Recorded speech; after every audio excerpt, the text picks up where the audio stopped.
आजकल की सुर्खियां अगर देखें तो भाई डर लगना तो जाहिर सी बात है।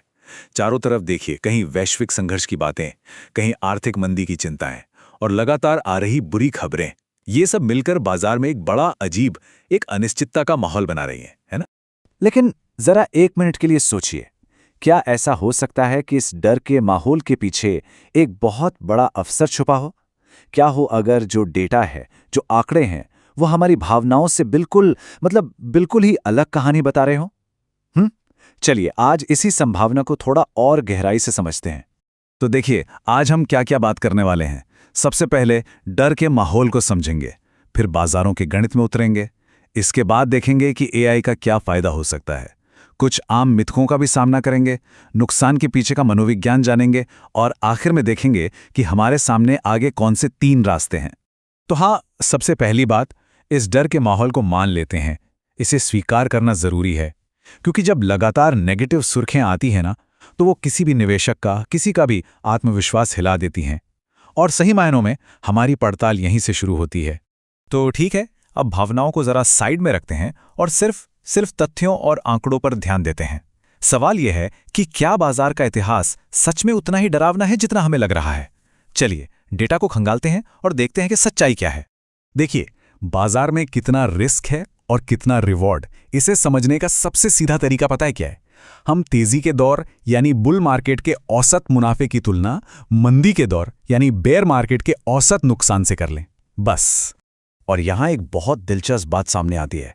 अगर हम इतिहास देखें तो निफ्टी के एक औसत बुल रन में निवेशकों का पैसा लगभग डबल हो गया है, मतलब औसतन 100% का रिटर्न। ये ग्रोथ का पोटेंशियल दिखाता है। जबरदस्त है ये। अब जाहिर है सिक्के का दूसरा पहलू भी देखना पड़ेगा। एक औसत बेयर मार्केट में निफ्टी में करीब 35% की गिरावट आई है। तो अब तस्वीर साफ हो जाती है ना? एक तरफ 100% का संभावित फायदा है, तो दूसरी तरफ 35% का संभावित नुकसान। और ये सिर्फ थ्योरी नहीं है, इसके असली उदाहरण हमारे सामने हैं। जैसे 2003 से 2008 के बीच सोचिए, निफ्टी ने 640% का रिटर्न दिया था। असाधारण था वो।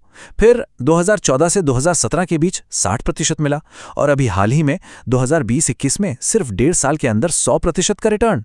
ये आंकड़े साफ साफ दिखाते हैं कि बुल मार्केट में कितनी ताकत होती है।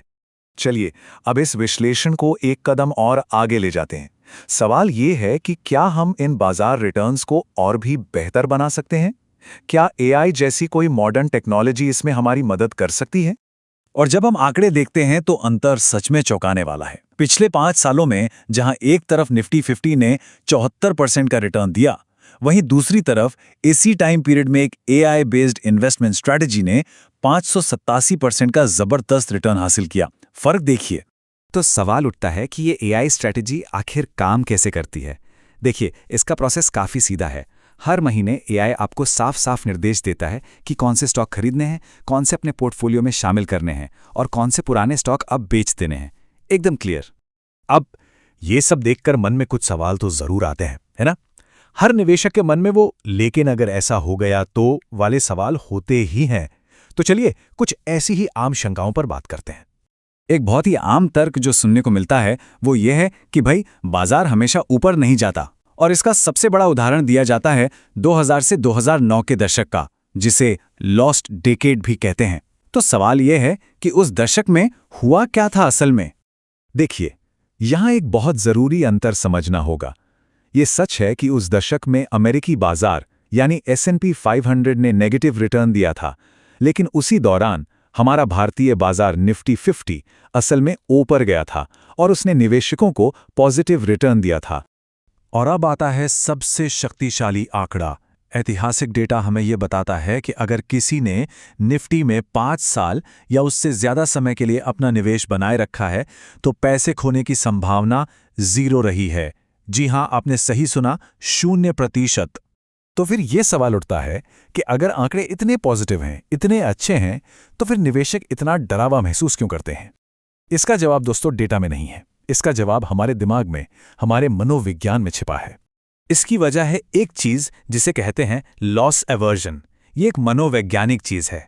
इसका मतलब बड़ा सीधा सा है कि 1000 रुपए खोने का जो दुख होता है ना, वो 1000 रुपए कमाने की खुशी से लगभग 2 गुना ज्यादा महसूस होता है। और यही वो ताकतवर भावना है जो निवेशकों को डर में आकर बेचने पर मजबूर कर देती है।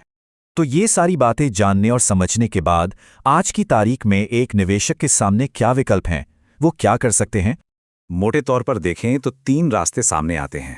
पहला रास्ता है कि अपने मौजूदा निवेश को होल्ड करके रखें, धैर्य के साथ। दूसरा, डर के मारे सब कुछ बेच दें और बाजार से बाहर निकल जाएं। और तीसरा रास्ता है कि इस गिरावट को एक मौके की तरह देखें और सिस्टमैटिक तरीके से और खरीदारी करें, जिसे हम बाय द डिप भी कहते हैं। तो आखिर में सवाल बस इतना ही है। एक तरफ डेटा है जो एक अवसर की तरफ इशारा कर रहा है, और दूसरी तरफ हमारा मनोविज्ञान है जो डर पैदा कर रहा है। तो फैसला किस आधार पर लिया जाएगा, डेटा के आधार पर या डर के आधार पर? क्योंकि यही निर्णय आने वाले वित्तीय भविष्य की दिशा तय करेगा।